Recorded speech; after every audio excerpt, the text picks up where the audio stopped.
Good afternoon, everyone. Welcome to our webinar, Benefits of Additive Manufacturing and Metal 3D Printing. Opposite to earlier webinars, we will be doing this one in English because we have some special speakers. Amongst them, Kurt Dijk is the Senior Application Engineer from Desktop Metal, and Jeffrey Paquette, also Application Engineer from the US of Desktop Metal. I will do a short introduction of LayerTech, like we always do, and then I will give the presentation to Mr. Kurt Dijk, who will lead you through it. And at the end, you have the possibility to ask some questions, which will be answered by Jeffrey. So to start off this, some few remarks for the logistics. Please enter your questions in the questions box because all attendees are muted at this moment. We will cover those questions at the end of this webinar. The webinar will be recorded and there will be a survey after this webinar. So for first, the introduction of LayerTech, we are part of the Visitive Group in France, which consists of in total 1,000 employees. Over 18,000 customers are served around Europe, over 20 offices in 10 countries, and also, of course, it's also listed on the stock exchange and has an own separate R&D department that develops mostly add-ons and apps for usage with SolidWorks. In the Netherlands and Belgium, this is our group of companies, Design Solutions. They are the SolidWorks reseller for over 20 years now. They cover the full portfolio, CAD/CAM, CAE, and PDM, and they are a lead reseller, both in the Netherlands as in Belgium. The other company is Visitive Industry Solutions. They cover the other Dassault products like CATIA and Enovia, and of course the new 3D Experience platform is being handled by them mostly, and they are our sister company, and of course LayerTech, which you are attending a webinar of right now. This is our portfolio, which consists of Formlabs, Ultimate, and Desktop Metal. Most of them are plastic, composites, and metal. Composites, of course, also part of the Desktop Metal portfolio. We have some recordings available of webinars and information about that, so we could share that once you are interested. And we are within the group Visitive Group a 3D printing partner, so we cover everything from sales to pre-sales and after-sales service and other services. Short message about our current promo action. We have on the desktop printers of Ultimate and Formlabs, we have a promotion of 5% discount on your printer, and the first year of use it's 5% discount on all the print materials. So if you're interested, please contact us and we will make you an offer and discuss what else is needed for that offer. So coming to an end of this little commercial talk, I would like to give the room to Mr. Kurt Dijk, and he will cover the rest of this webinar and talk you through a lot of technical sides of metal 3D printing. I hope you enjoy it, and I would like to give the word to Mr. Kirk. Let me change the screen. So Kirk, if you are ready. Yeah. Here it is for you.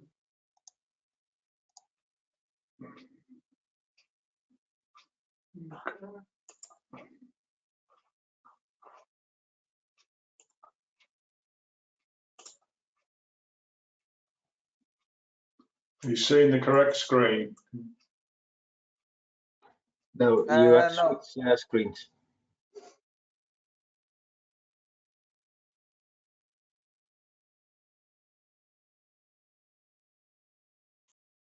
Yes, this is better. Is that better? Excellent, excellent. Well, good afternoon, everybody, and thank you, Danny, for a warm welcome from LayerTech. My name's Kurt Dijk, and I'm a Senior Application Engineer from Desktop Metal. And today we're going to go through benefits of additive manufacture and metal 3D printing using the BMD process. So first of all, Just a little bit of background on Desktop Metal, if you don't already know. Desktop Metal was founded in 2015 by leaders in advanced manufacturing, metallurgy, and robotics to make metal 3D printing accessible for all engineers and manufacturing.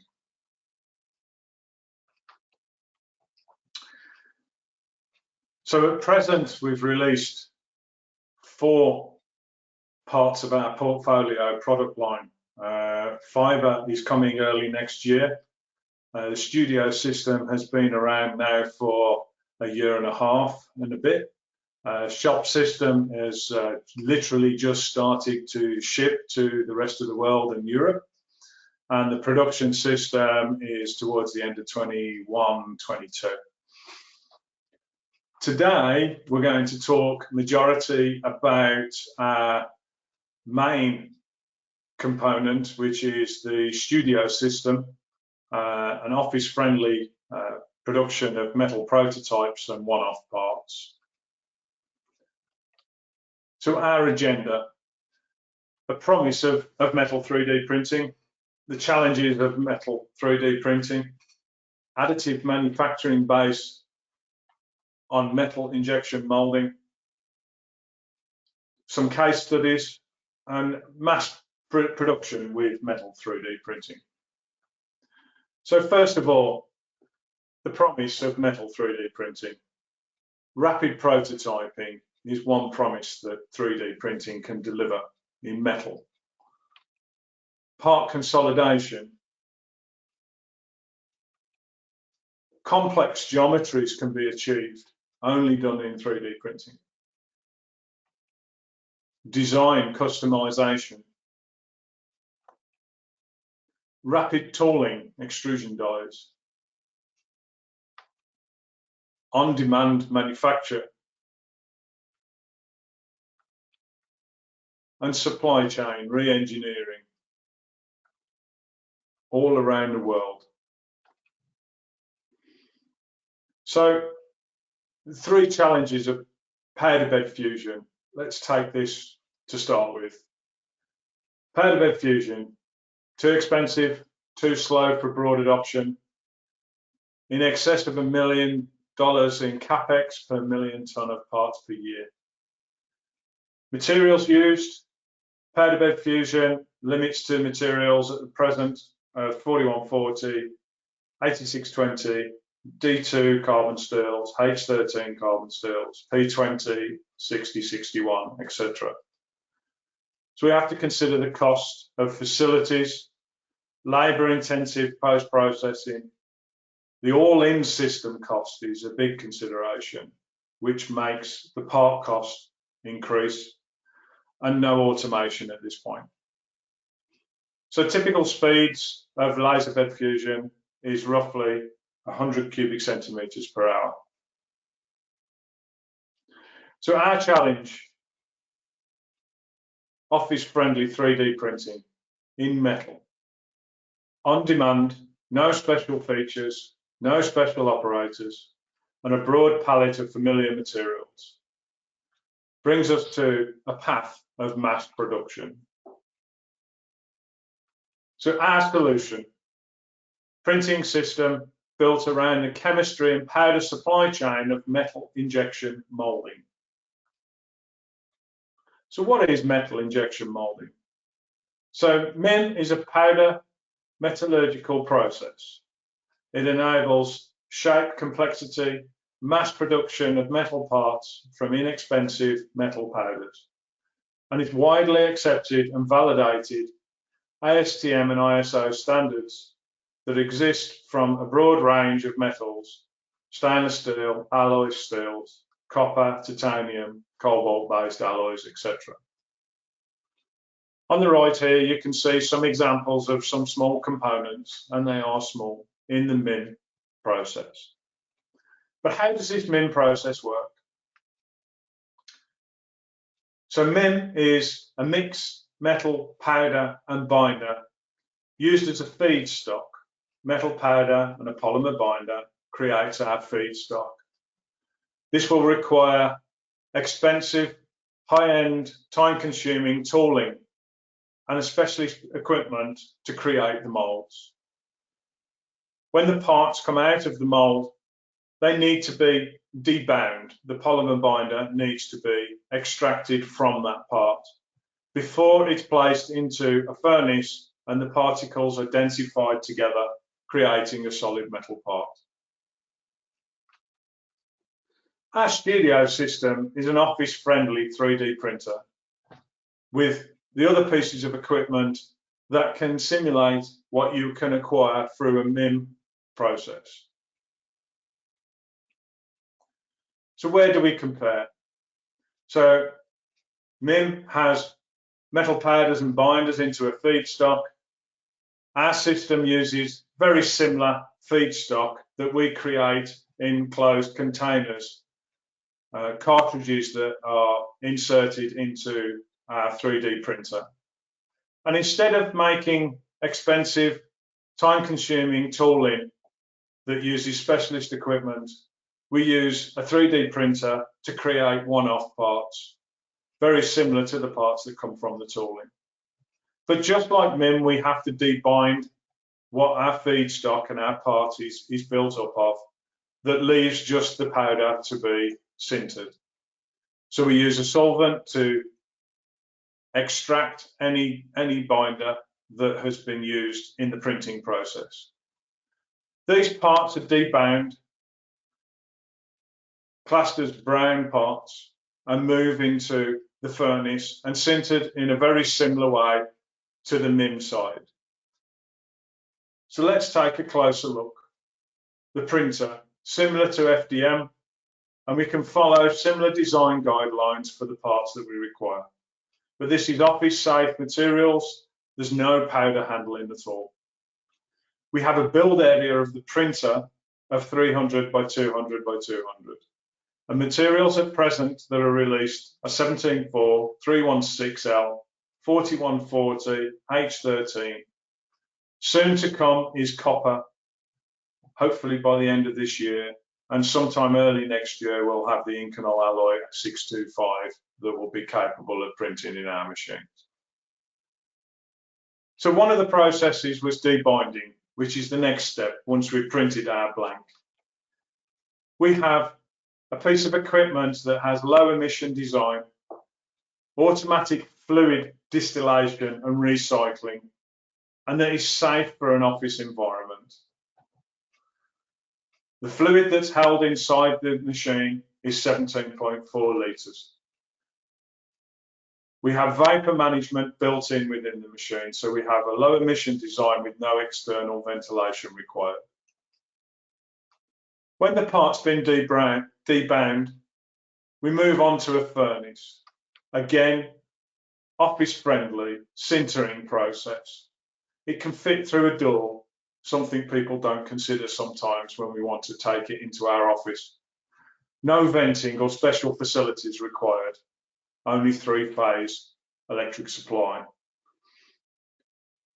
By doing this, we have no residual stress, like those in laser-based systems. Footprint is stated here, and we hit peak temperatures of 1400 degrees C to densify the powder particles into a near net shape.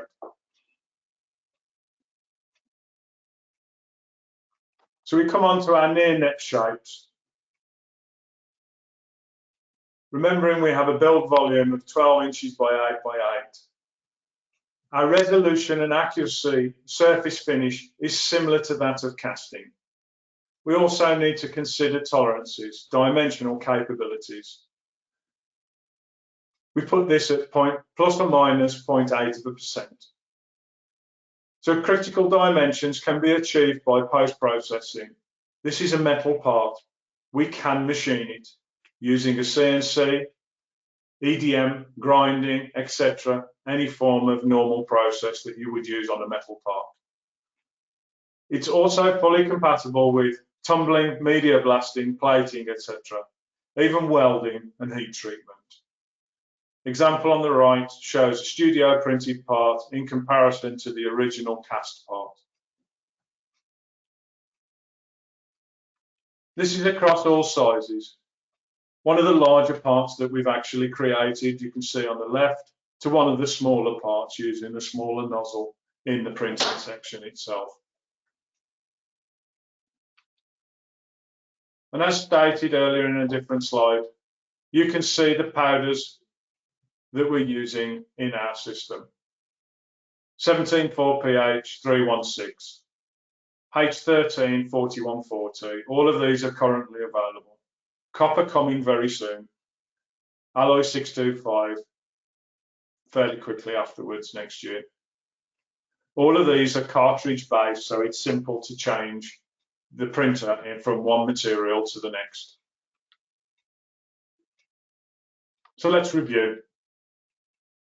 Studio system, office friendly metal printing, no hazardous powders, no respirators, no complex venting, no dangerous lasers, no third-party equipment, no dedicated operators, no welded supports to the part needed to be removed afterwards, and no special facilities.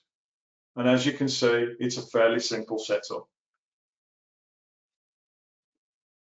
So where's the benefits throughout a product life cycle? Product development.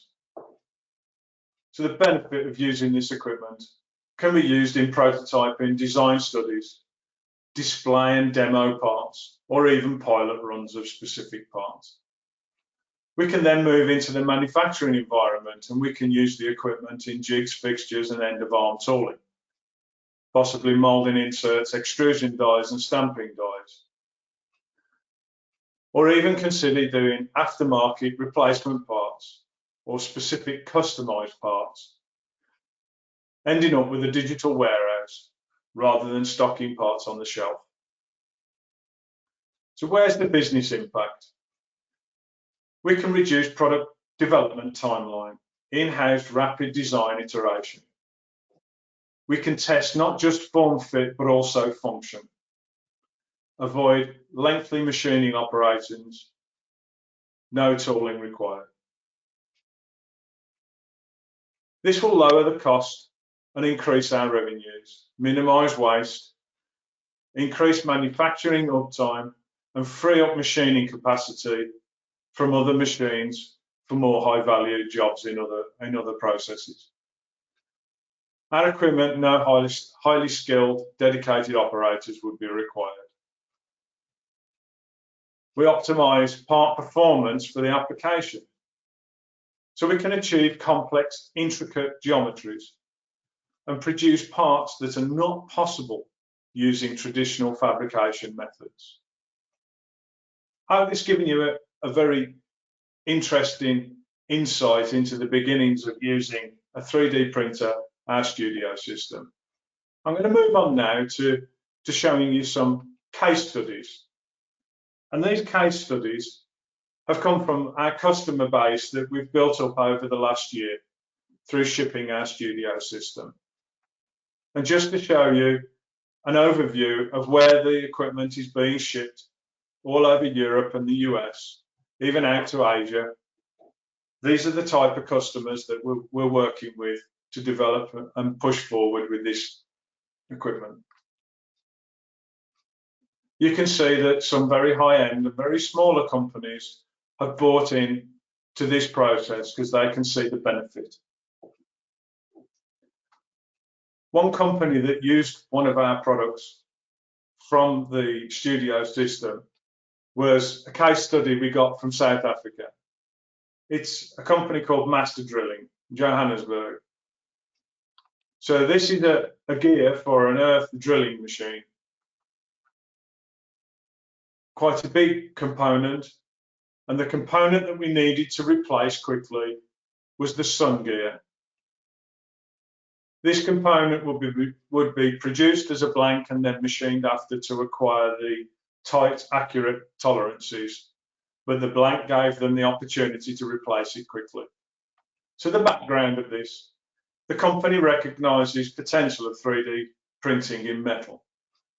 They currently 3D print prototypes using a normal FDM process, but they're exploring 3D printing as an alternative to to manufacturing, studying performance, reliability of 3D printed components in their process. So exploring 3D printing as a source of replacement parts on demand. So this case study was done from this sun gear, a planetary gear for earth drilling machine, critical to eliminate equipment downtime if the gear breaks. Now, normally their lead time for this particular gear on this equipment is 3 months from China. It's a very special, specific piece of equipment. We were able to produce this part in 3 weeks. That included debinding, sinter, case hardening, and machining the part. And the company was able to produce this part and achieve hardnesses as printed at 25 Rockwell tested. It was heat treated to 43 Rockwell. And then they actually plasma nitrided this and achieved a phenomenal 64 Rockwell. This part actually went in the equipment and was successful and was running today. And as you can see from the example here, you can see from the coin, from the dollar, how big this particular part is. So the next example I've got, Capricorn Rain. They make zippers.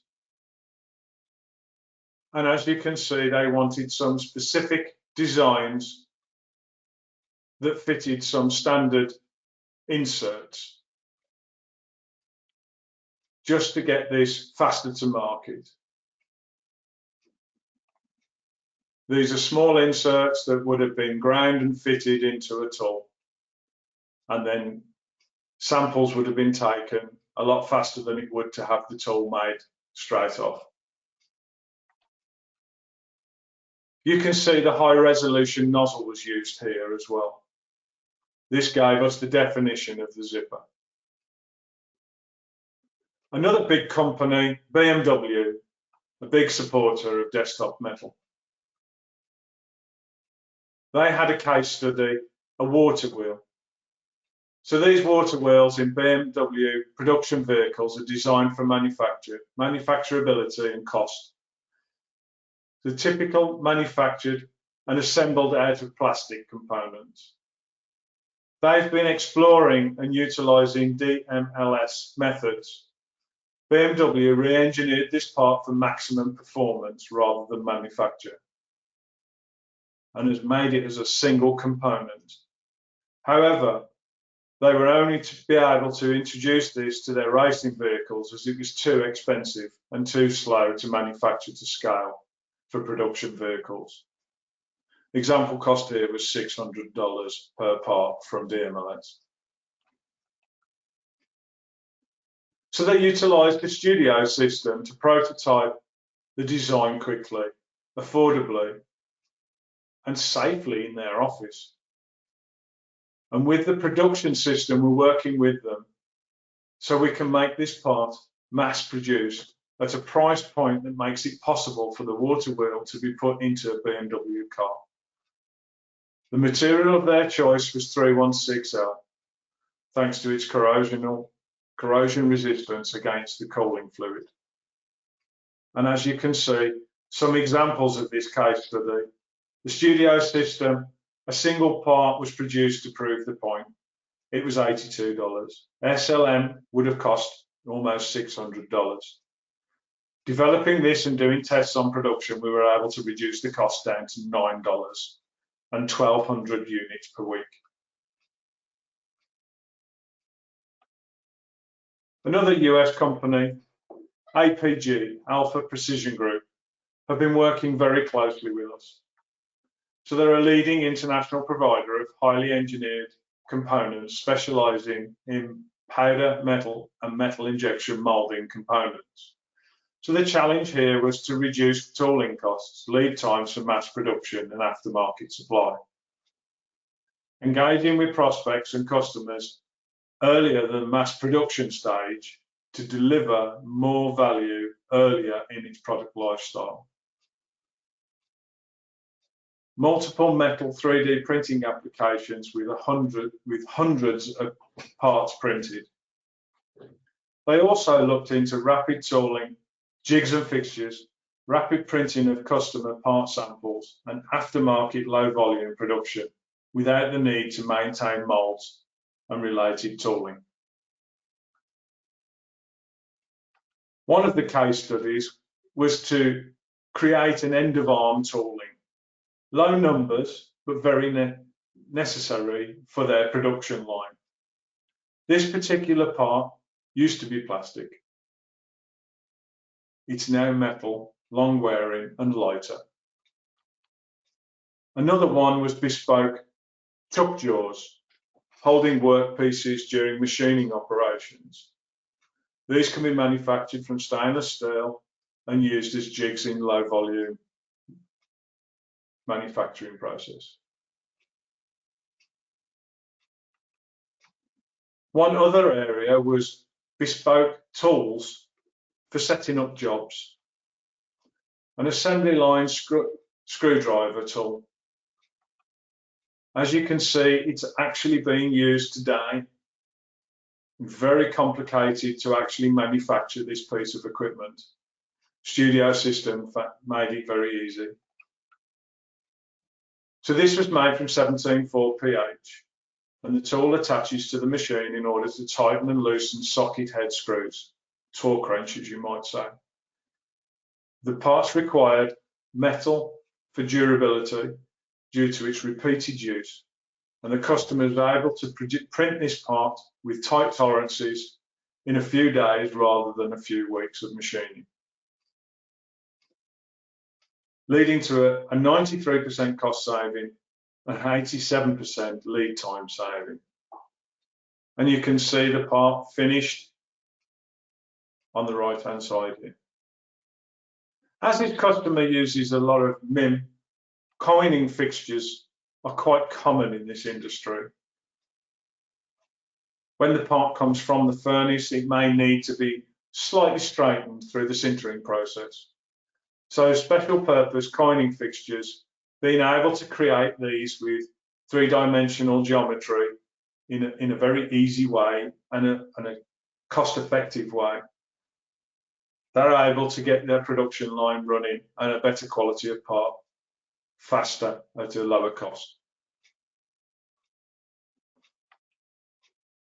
A thread checking fixture.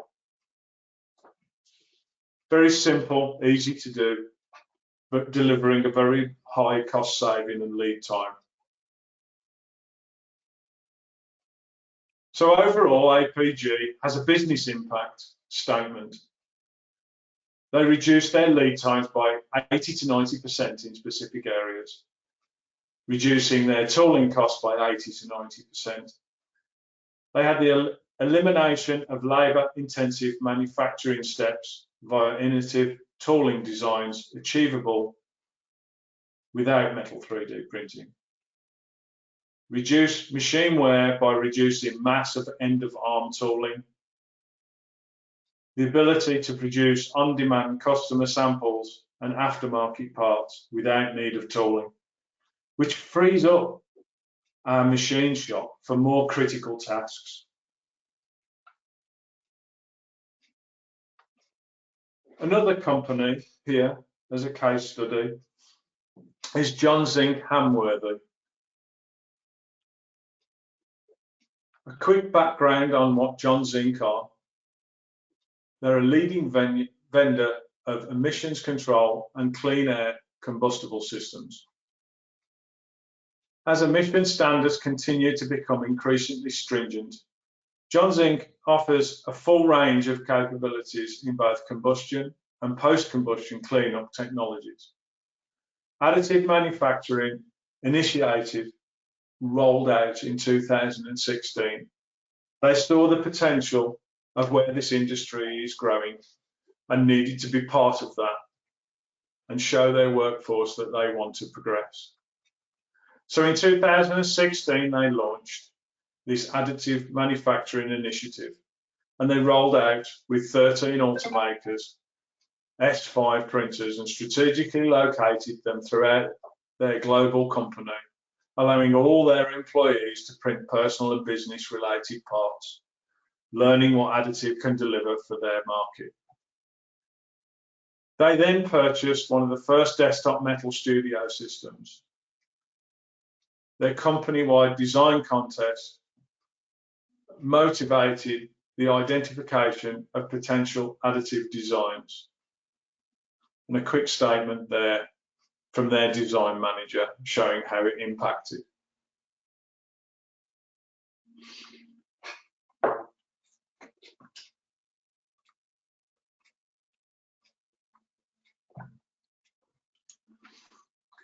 So let's have a look at how they did it. Studio system applications, jigs, fixtures, custom tools, dies, urgent aftermarket orders that required parts sooner than we could receive them from the casting supplier. Prototype parts for testing purposes, testing multiple designs quickly enabled Johnson to get to the market faster. Part designs that cannot be manufactured using traditional manufacturing methods and must be additively manufactured. And we have an example coming up, a UHT atomizer. And you can see a picture on the right of their simple setup. So the UHT atomizer, this is for the LNG tanker. So it's used in a marine burner for steam propulsion boilers on LNG tankers. So they challenged the problem. The atomizer performance only enabled the burner turn down of 15:1 during low load. And you can see the current baseline atomizer that was used. So the company then did some design iterations using additive. And here you can see the journey that they went through designing additive parts that would improve the load burner performance. These are some examples of the first iterations. So the final result was made in stainless steel 316L, and it's key to its excellent mechanical properties at high temperatures and the corrosion resistance in the marine environment. With 3D printing, the atomizer can radically redesign and function in a more fuel-efficient manner, delivering an enhanced burn turndown from 15:1 to 25:1, which was a 67% improvement. So the improved turndown equaled customer fuel savings of between 90,000 to 160,000 annually. So the studio system version was $300 and cost 5 days. An equivalent was a DMLS version, which was $1,200 and took 8 days. An explosive impact on the environment.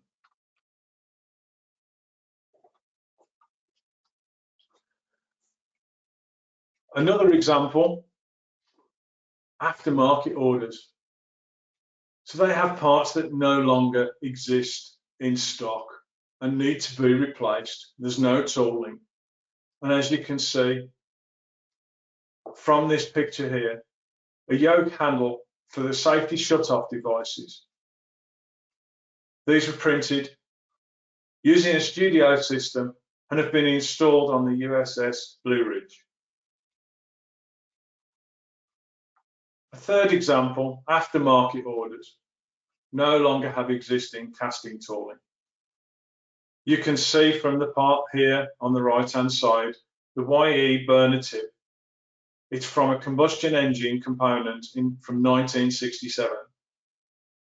They found the print of how it was originally made and manufactured, and they've modelled it in CAD and printed it on the studio system.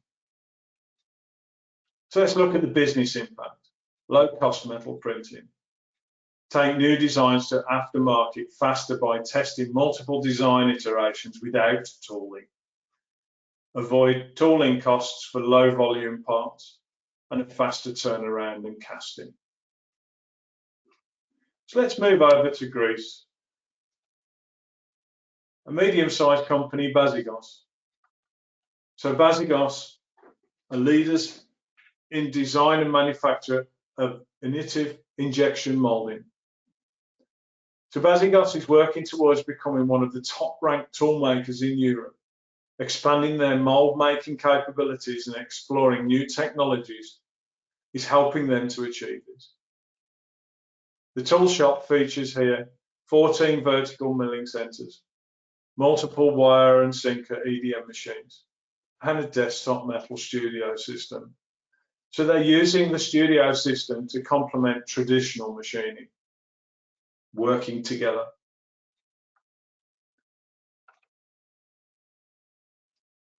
So they're using this to create jigs, fixtures and moulding, shorten lead time that's required to produce the injection insert and mould. Lower the cost of creating moulds, especially at a difficult to machine H13 tool steel. Mould design that cannot be manufactured using traditional manufacturing methods, especially incorporating conformal cooling channels, as our example here on the right-hand side.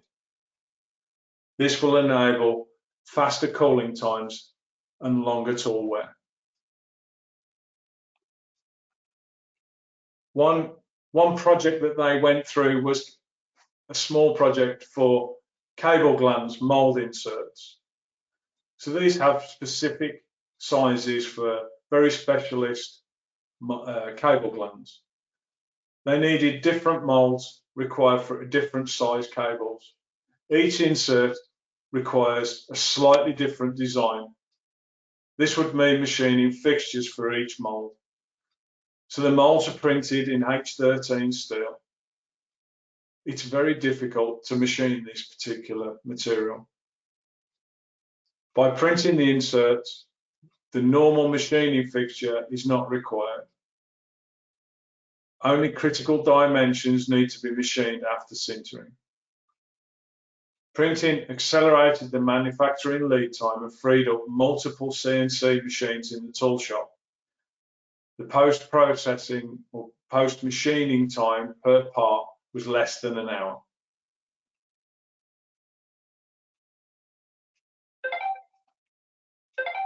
Examples here of the inserts that were made. Business impact. Introduced new low-cost manufacturing capabilities. Produced molds for customers faster, whilst also freeing up CNC capacity, something that gets overlooked.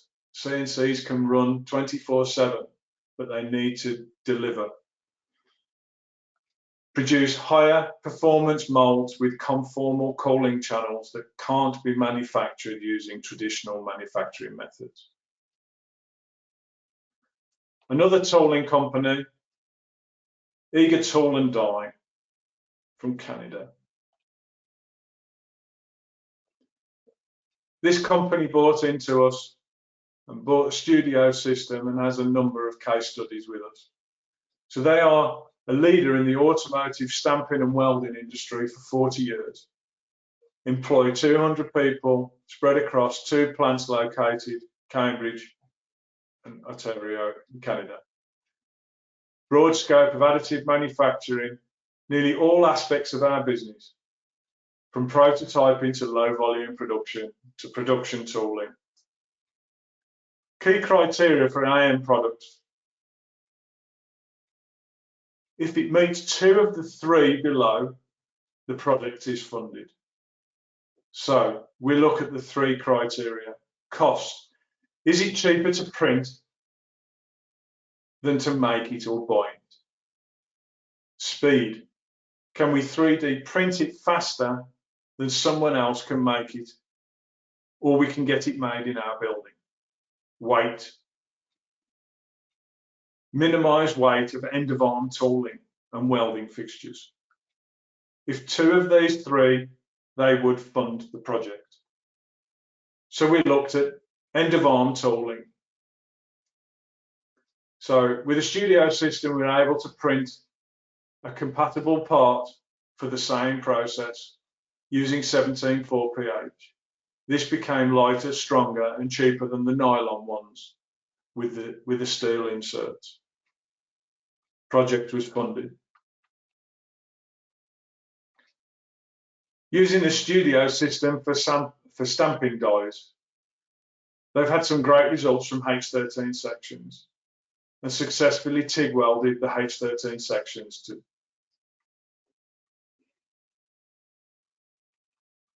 An interesting case study was this one, which was an optimizing a servo-driven timing belt pulley. So the original design, it's quite a large pulley for a belt. It was based on aluminium extrusion. Multiple numbers of parts were used, screwed together, end plates, collar clamps, and required extensive machining to create the original component. So the goal here was to create a less expensive to manufacture, lighter weight, giving more performance for the equipment it's used on. Also having lower inertia to allow the servos to run faster.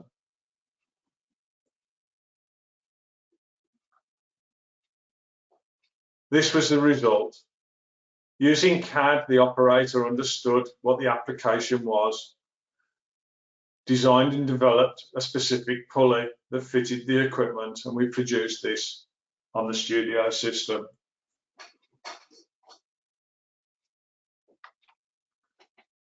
They also help us with exploring materials and applications. So this is a particular one developing the copper material. So copper electrodes for resistance, nut welding.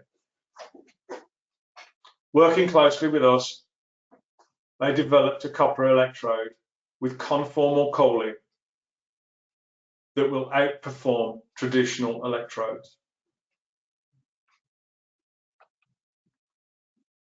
Where's the business impact?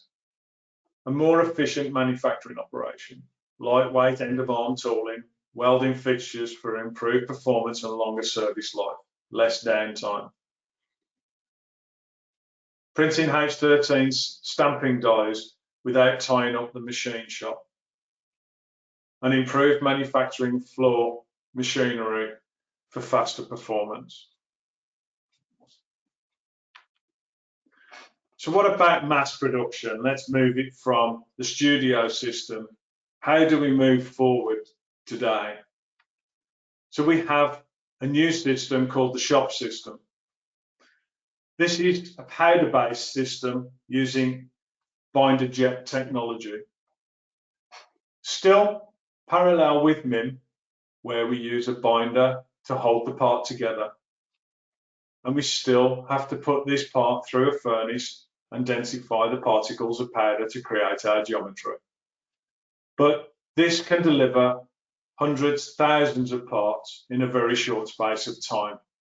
So we're moving more to the low volume, mid volume and mass production. How does this work? As a brief overview, you can see the printing system. We have a powder feed box on the right-hand side.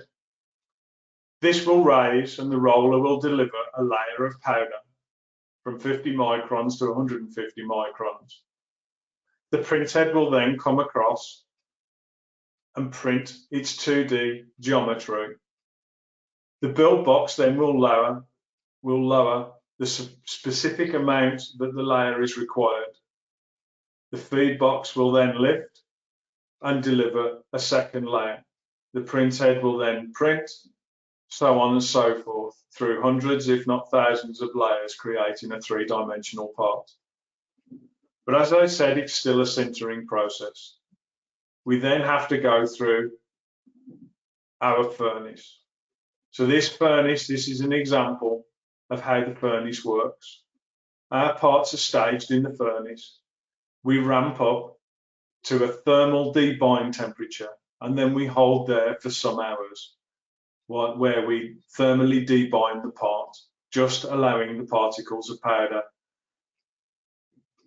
We then densify these by bringing it up to approximately 1400 degrees C, melting the parts together.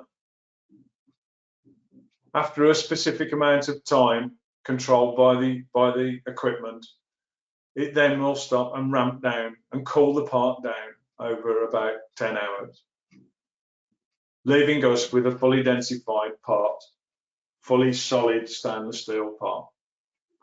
So this leads us into unparalleled productivity using this process. We can produce various parts geometries simultaneous without the need for multiple setups, produce hundreds of near net shape parts every day with dramatically reduced labour costs and expand geometric flexibility. Example on the right hand side here, you can see that we have a lot of number of parts, a great deal of parts, all in one build volume. All will go through the furnace and come out the other end very quickly, very cost effective. So where does this help? It reducing costs with the shop system. It eliminates tooling.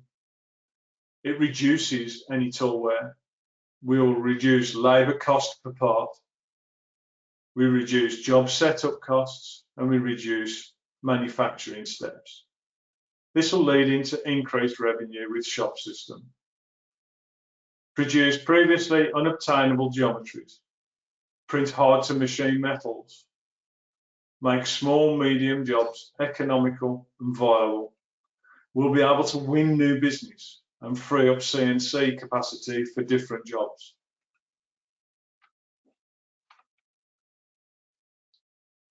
Here to finish off is an example of where we've got to at this point with the shop system. These are small batch runs of very complicated geometries, fully sintered, ready to go to the customer. I hope you've enjoyed what I've had to share with you in case studies and examples of customers that are working with us today. And I'm going to pass back over to Denny to explore what the next step is for your business with LayerTech.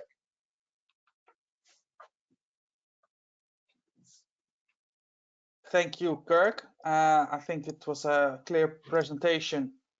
You're welcome. Let me change to this one. So thank you for that. I think you have shown very well where the strengths are of the systems of Desktop Metal.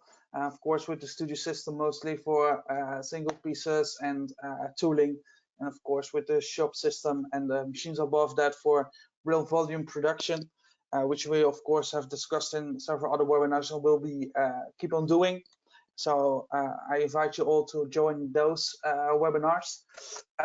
So next step, what can LayerTech do? Everything we do is of course in close cooperation with the guys from Desktop Metal and the ladies of course. You can have a one-on-one meeting with a LayerTech Metal 3D printing specialist, and more than often it's even 2 people you can discuss your challenges with. We can help you from A to Z, basically see what your challenges are, what your part is, and how that can be improved or easier to make with help of the system. We can look over your shoulder from the CAD design to the finished part and everything in between that. So the free assessment, of course, and at the end of it, of course, a free sample part to be printed according to your own design.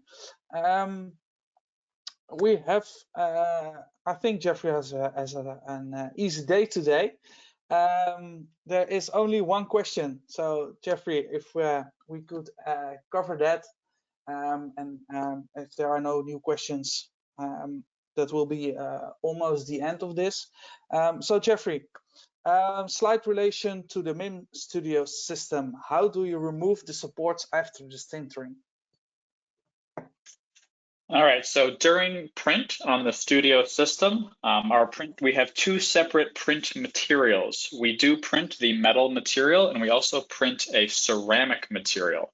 This ceramic material is referred to as the ceramic release layer, and it separates the part from the supports. During the sintering process, this ceramic release layer does not sinter. It becomes a powdered substance, allowing simple manual support removal after the part has gone through the furnace. Okay, thank you for that. I think that is all clear. To close off this, for inspiration to the attendees, we have one webinar this year, and it will be on the 8th of December, how to design for additive manufacturing with a bit of focus on the SLA technique. Of course, next year we will be back again with a lot of more webinars, seminars, if we are allowed to do. For now, I would like to thank you all for attending, and of course, the guys from Destin Metal to take some time to tell us everything about this topic, and they know. So, guys, thank you very much for your time. I'm going to close up the webinar. The recording will be shared, and there will be a survey to the attendees. And our request is please fill it in, because we still can learn from you as attendee. So thank you very much, and I wish you all a very good day.